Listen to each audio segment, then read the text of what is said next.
in the headlines. Abuja Federal High Court to hear certificate forgery suit against Tinubu on September 7.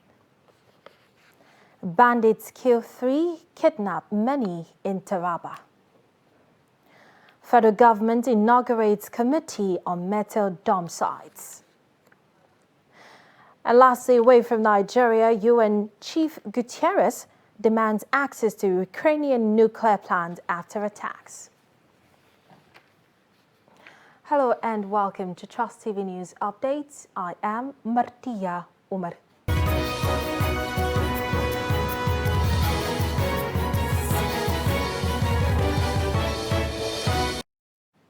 And now the news in detail. 4 months after they were granted state pardon by the National Council of State, the former governor of Plateau State, Senator Joshua Dariye, and the former Taraba State Governor, Joel Nyame, on Sunday were released from prison. They were released together with 159 convicts who were also pardoned by the NCS led by President Muhammadu Buhari on April 14, 2022.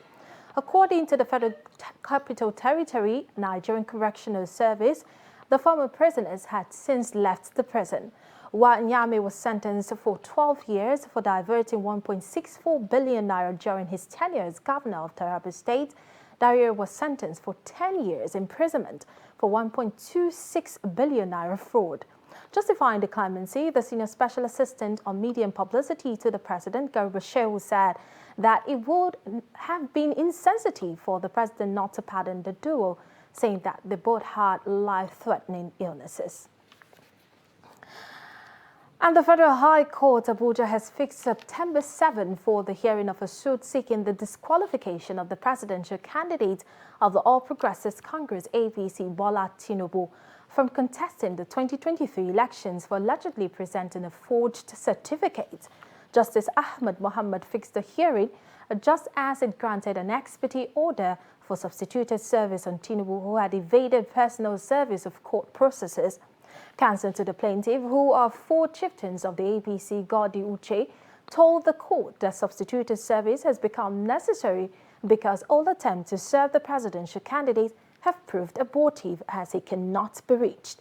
In a brief ruling, the Judge Justice Mohammed ordered that the court process to serve on the National Secretariat of APC that such service shall be deemed as having been properly served on Bola Tinubu. He adjourned the case to September 7 for hearing. And Rivers State's Governor Nyesom Wike said that the state has obtained intelligence reports that some misguided politicians have started recruiting quotas to ex-convicts and thugs to disrupt the 2023 elections. The governor said the state government is aware that hotels and entertainment centers are going to be used by political parties as a convenient base for the gathering of these alleged thugs across the state. The report. Governor Wike in a state broadcast emphasized that the state government is not taking any intelligence reports lightly and will therefore not allow any politician, no matter his previous or present position, the chance or opportunity to upset the prevailing peace and security in Rivers State. We're not unaware of the intelligence reports on some misguided politicians who have started the process of recruiting cultists, supporters, and ex-convicts as thugs in furtherance of their political aspirations for 2023. I wish to emphasize that we're not taking these reports lightly and would therefore not allow any politician, no matter his previous or present position, the chance or opportunity to upset the prevailing peace and security in Rivers State. Would not allow any political party, be it the All Progressive Congress, the People's Democratic Party, or the Social Democratic Party, or any other party, to threaten the safety and security of lives and property during the campaigns with mayhem, thuggery, or violence. The governor warned that the state government will pull down hostels and other entertainment places that are linked to any criminal activity. We have also been informed that owners of hotels and entertainment centers are giving out their premises to politicians and political parties as a convenient base for the gathering of these political talks across the state. Accordingly, we have already alerted and set the security agencies on the trail of those misguided politicians and leaders of political parties and stop them in their tracks with the full weight of the law. We also wish to warn owners of hotels and proprietors of flagellation centers to take notice and desist from releasing their facilities for politicians and party leaders to use to meet and plot against the peace, safety, and security of our state. For the avoidance of doubt, the state government will pull down hotels and other entertainment places that are linked howsoever with such criminal political activities. Governor Wike also applauded security agencies for their efforts, courage, and dedication to keeping Rivers State safe in the face of operational difficulties. And away from the 2023 elections, a bandit on Sunday night attacked and killed 3 persons, while scores were reportedly abducted in Bali local government area of Taraba State. Confirming the attack, the chief of TIV in Bali, Zaki David, said 2 of his subjects were killed and a number of people, mostly women, were abducted. Reports say the attackers, who rode on motorcycles, attacked and killed personnel of Taraba Marshal at a checkpoint near General Hospital before proceeding to individual houses to kill and abduct people. He added that for over 4 hours, the bandit held the town, shooting sporadically with no response from security agencies, calling on the government to assist those injured. The attack came barely 3 days after bandit blocked the Mutumbiu Gabashede Road, killing a driver and abducting passengers in the neighboring Gashore local government area of the state. Efforts to get to the police to react to the attack failed, as the Taraba State Police Public Relations Officer Abdullahi Usman was unavailable. Still on security, bandits on Sunday killed a coordinator, Federal Inland Revenue Service in charge of Zamfara, Sokoto and Kebbi states, Muhammad Kudu Adamu, at Saminaka community along Lapai Lambata Road in Niger State. The FIRS official, alongside 3 other occupants in the vehicle, were reportedly returning from Lafiagi, his hometown in Kwara State, where he had gone to greet his relations, who just returned from pilgrimage in Saudi Arabia when they ran into the bandits operating in Saminaka. Reports say that he was hit by bullets on his head as a result of sporadic shootings by the bandits, numbering over 50. When contacted, the Niger State Police Command's Public Relations Officer DSP Wasiu Abiodun confirmed the attack and said 3 persons were kidnapped, while 2 tankers were fired and burnt.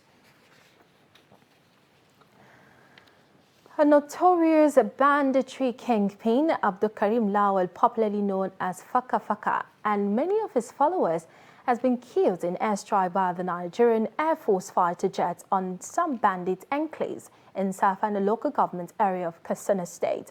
The public relations officer in the state, Gambo Isa, confirmed on Sunday that 8 suspected bandits, including Abdul Karim, were killed.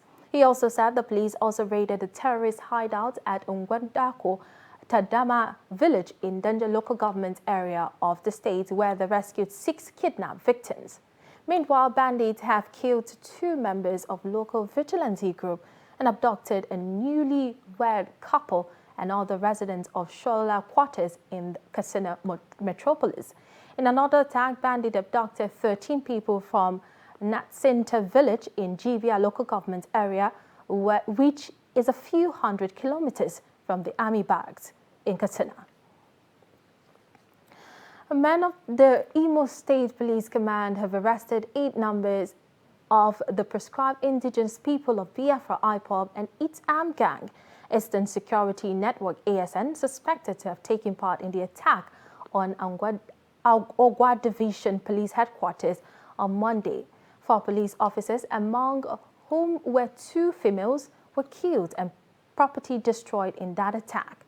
Police Public Relations Officer CSP Mike Abatam said that the suspects were arrested after police raided their hideout in Agwa in Oguta local government area of the state.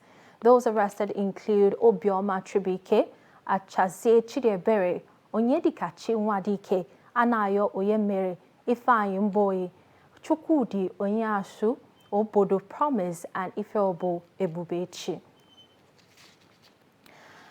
And Primate of the Anglican Church Nigeria, Most Reverend Henry Ndukuba, has dismissed apprehensions that the current security challenges may consume the country. The primate disclosed this in Awka at the 60th birthday celebration of the Archbishop of Awka Anglican Province, Reverend Chibuzo Alexandra Ibezim, at St. Faith Cathedral. Nduka, who spoke alongside Delta and Anambra state governors, contended that the failure of Nigeria is not the failure of God, adding that although the apprehensions are not to be wished away, Nigeria will surmount the present insecurity with time. They urged Nigerians to contribute their quota by voting for the right leadership come 2023. Generation that is experimentation. They have told us there are no absolutes because this is the postmodern times. We are no more in modernity. We are even in modern period, in which everything is relative, including truth and authority. May God give us leaders whose eyes are upon the Lord. For such a time as this, God says, I know the plan I have for you, and I know for every family, for every man and woman, for the Church of God, and for this nation, Nigeria, in spite of all the challenges that we are facing, God has his eternal divine plan for us. There is no doubt that in our nation, Nigeria, as it is today, it is not easy to shepherd the people. Because the times are difficult, families are finding it difficult to eat. We do not need to make mistakes. Mistakes have been made in the past. Because the more we have sanity in this space, the more the economy of the people of the Southeast will grow. We cannot afford to destroy our economy with our own hands. Christians, we must come together. But we must come together. Insecurity will go in Anambra. Known government have no space in Anambra. I outlined when I will celebrate. When we tackle insecurity and get it to almost near zero. Into health matters, the Nigerian Center for Disease Control, NCDC, has confirmed 157 cases of monkeypox across 22 states in the country. The NCDC disclosed this in its latest monkeypox situation report for week 30. The agency said from January 1 to July 31, 2022, 4 deaths were recorded from 4 states. Delta has 1, Lagos 1, Ondo 1, and Akwa Ibom 1 as well. The report also showed that there were at least 413 suspected cases of the disease in the country.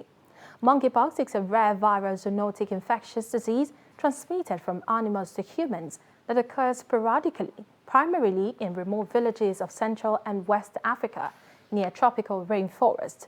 Nigeria is one of the countries in Africa where the disease is endemic. You're watching Trust TV News updates coming up after the break. Alarm over rising cost of sachet water production in Zamfara. These and other stories shortly. To stay with us. Every patriotic Nigerian should hear this. Any politician who means well for the people will never allow themselves or their supporters to engage in any violent, destructive activities. No politician who truly wants to serve the people and develop the nation will encourage his followers to destroy properties or take human lives before, during, or after the elections. The Nigerian public must watch out for these traits and isolate any politician who encourages supporters to engage in violence. No genuine politician or patriot will cause trouble and seek to destroy the very society which they aspire to lead or develop.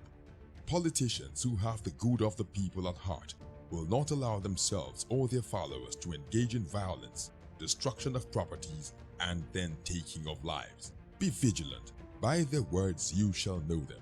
Shun violence. Stay away from politicians who want you to do so. Let's join hands to make the 2023 elections peaceful. This message is from the National Orientation Agency, NORA.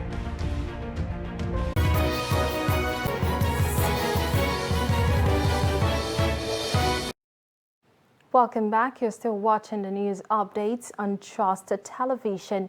A look at our top stories again. We told you that Abuja Federal High Court hears certificate forgery suit against Tinubu on September 7. And bandits kill 3, kidnap many in Taraba State. And still ahead, President Muhammadu Buhari will on Thursday declare open the National Stakeholders Summit on the 2023 Population and Housing Census. He will also deliver the keynote address and perform the public presentation of the 2023 Census Project document. According to a statement on Sunday by the National Population Commission, the summit, organized by MPC, supported by the United Nations Population Fund, is to broaden the national support base for the successful conduct of the 2023 census. The statement further said summit seeks to generate and sustain public awareness on the conduct of the 2023 census, including its imperatives, methodology, timeliness, and solicit the cooperation and support of key stakeholders for the exercise. Residents of Agunu, host community to the Army Central Ammunition Depot in Kachia local government area of Kaduna State, have taken to the street to protest against what they describe as the attempt by the Army to cut them off from the outside world. Ali Kafanchan reports that the residents are protesting the blockage of the only access road that links them to the Kaduna-Kachia major highway. Agunu is a relatively remote settlement 6 kilometers away from Kaduna-Kachia Highway with a population of about 10,000 people. The peaceful protest staged on the Kaduna-Kachia Highway disrupts smooth flow of vehicular traffic on the road. The village head of Agunu, Stephen Magaji, who led the protest, told newsmen that the blockade of the only access road that connects the community with the outside world by the military has made life unbearable for his people. Magaji said the people of Agunu, who are predominantly farmers, can no longer convey their produce to the market, while teachers from outside the community cannot come in to teach anymore. We have approached the military authority on the perimeter fencing work to give us access road. They told us that they will look into it because we explained that we have no access road other than this. Recently, our community was attacked and an old man was killed. Some were abducted because there was no road to come to our rescue. Also speaking, Chairman of Agunu Community Development Association, Daniel Madugu, appealed to the Kaduna State government to come to their rescue by quickly intervening in the matter. The only access road built by our ancestors 200 years back is blocked by the military. We have at least 200 school pupils attending classes in the barracks. We are farmers. Our tomato is rotting away. We can't fight the military. We need quick government intervention.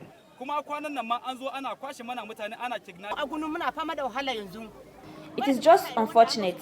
We are facing many problems here in Agunu. Many women who have undergone surgical operations are staying at home because there is no bed space in the hospital. We have many other problems also. At the military barracks, a stone throw from Agunu Junction, newsmen were denied access to the commandant office by the officers on guard. The officers on guard said that only the GOC 1 division in Kaduna had the authority to respond to press inquiry. And to Zamfara State, where producers of sachet water say the rising cost of production is responsible for the hike in the price of the product in the state. According to them, a kilo of leather which once sold for 950 naira now goes for 1,950 naira, in addition to high cost of diesel. The report. The rising cost of production is resulting in the skyrocketing prices of commodities in Nigeria, including sachet water, which is popularly called pure water in Nigeria. Zamfara State, northwest Nigeria, is not exempted in the increasing prices of goods as well as sachet water. Some producers of the sachet water in Gusau, the state capital, attributed the hike in the price of the product in the state to a high cost of production, which prompted them to increase the price of sachet water to enable them stay in business. They said a bag of sachet water is sold between 100 naira to 120 naira now, unlike before that a bag was sold between 70 to 90 naira in the state. The sachet water producers are appealing to the government to intervene to make life easier for both the producers and consumers.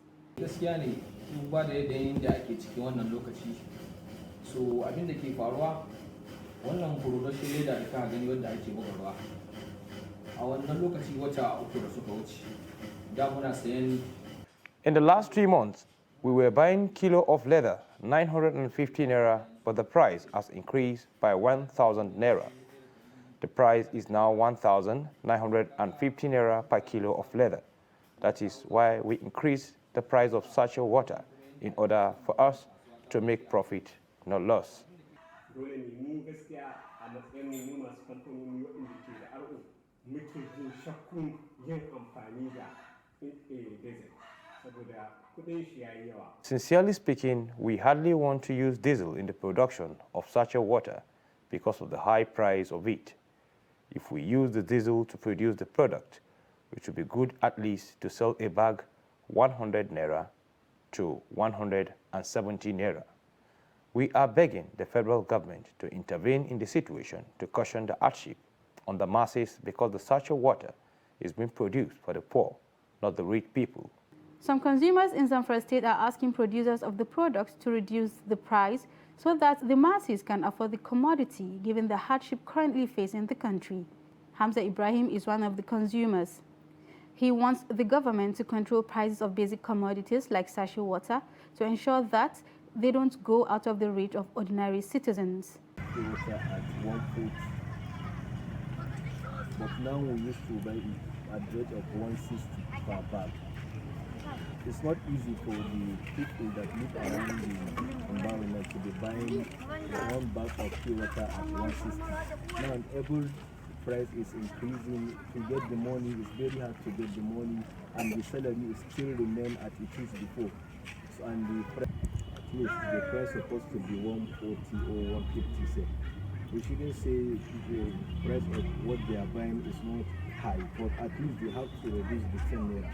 Despite the increase in the price of one bag, a sachet of pure water is still sold at 10 naira in Zamfara State. And in business news, Minister of Industry, Trade and Investment Adeni Adebayo on Monday inaugurated a standing committee on the setting up of centralized metal scrap dump sites in all states of the Federation and the FCT. The committee, which drew its members from critical stakeholders in the iron and steel sector, including the National Association of Scraps and Waste Dealers Employers of Nigeria, is chaired by the Director, Industrial Development Department of the Ministry, Adewale Bakare. Inaugurating the committee, the minister noted that the iron and steel sector is critical to the industrialization of the nation's economy, adding that the federal government hopes to leverage on the sector to attain the desired objective of industrialization in the medium to long term. A statement from the SA media to the minister, Ifedayo Sayo, said the committee is to, among other things, interface with the 36 state governments for land allocation for the dump sites, develop a blueprint for the operation of centralized scrap dump sites, and come up with measures that will eliminate smuggling and exportation of metal scraps. Speaker of the Parliament of the Economic Community of West African States, CD Tunis, has directed the immediate suspension of staff recruitment. Tunis gave the directive in a statement issued by Parliament's Communication Division. And the suspension follows written complaints from the first Deputy Speaker Idris Wase and the permanent representative of Nigeria to the ECOWAS Commission, Sani Nuhu, that the country's candidates were being marginalized in the recruitment exercise. An 8-man independent ad hoc investigation committee has been set up to probe alleged malpractices in the recruitment process and submit its findings to the Speaker within a week. A bureau meeting will be convened immediately to consider the report for onward submission to the plenary. And on the foreign scene, UN Secretary General Antonio Guterres on Monday called for international inspection to be given access to Zaporizhzhia nuclear plant after Ukraine and Russia traded accusations over the shelling of Europe's largest atomic plant at the weekend. Kyiv and Moscow will have traded blame over the incident, and the head of Russian installed administration in Zaporizhzhia has said that the plant is operating as usual. Reports say more than 450 foreign-made components have been found in Russian weapons recovered in Ukraine, evidence that Moscow acquired critical technology from companies in the United States, Europe and Asia in the years before the invasion. And still on the foreign scene, a late-night roadside bombing in eastern Afghanistan have struck a vehicle carrying numbers of Pakistan Taliban, killing a senior leader and 3 other members of the group, as several Pakistani officials and the group have said. Abdul Wali, also known as Omar Khalid, was a top commander of the Pakistan Taliban and was allegedly behind some of the deadliest attacks in recent years. Wali's death delivers a big blow to the armed group, known formally as the TTP, and comes a week after a U.S. drone raid in Kabul killed Al-Qaeda chief Ayman al-Zawahiri.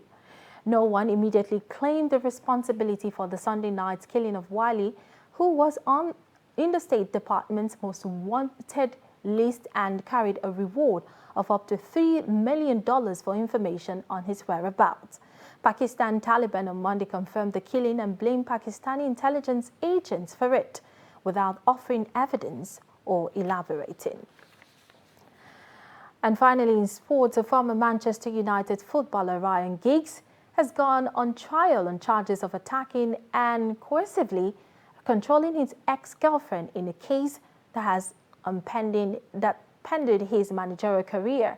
And the 48-year-old, who until recently served as a coach of Wales national team, has pleaded not guilty to the charges, which carry a maximum jail term of 5 years.